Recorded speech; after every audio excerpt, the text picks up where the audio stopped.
Donc là, on est en direct du rassemblement pour soutenir les Luxfer. Donc, est-ce que tu peux te présenter? Pourquoi tu es là aujourd'hui?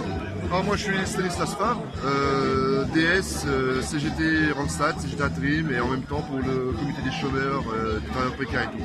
On est venu à Luxfer parce que bon, c'est quand même un outil national après cette période de confinement. Pour tout relocaliser, on demande de la CGT à ce que tout soit mis en place, pour que tout soit réouvert et nationalisé. Voilà, quoi. Je me bats principalement pour les intérimaires. Ici, ils ont licencié 15 intérimaires que j'ai accompagnés pour le reclassement. Et en fait, je voue tout mon combat syndicaliste à ça. Reclassement des intérimaires, accompagnement. En cette période, c'est très difficile pour eux.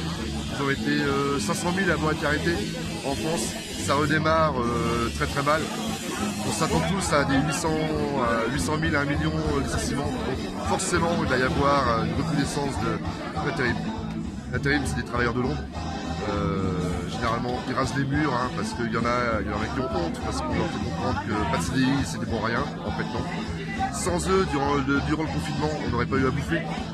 Tous ceux en logistique, c'était quasiment que des intérims. Dans l'industrie, c'est beaucoup d'intérim et tout, et ça a été la variable d'ajustement.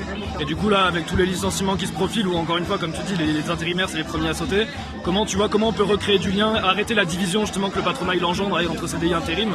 Toi, par ton action, comment tu le vois? Est-ce que c'est en allant soutenir des styles comme ça?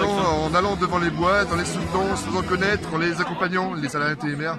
Depuis 1 an, on a une recrudescence d'appels à nous, parce que bon, chez Randstad, on a un messenger, un téléphone juridique et tout. Et généralement, si je passe beaucoup de temps au téléphone, je me déplace, j'envoie des mails et tout, histoire que les intérims, variables d'ajustement, c'est non. Donc, je les accompagne partout.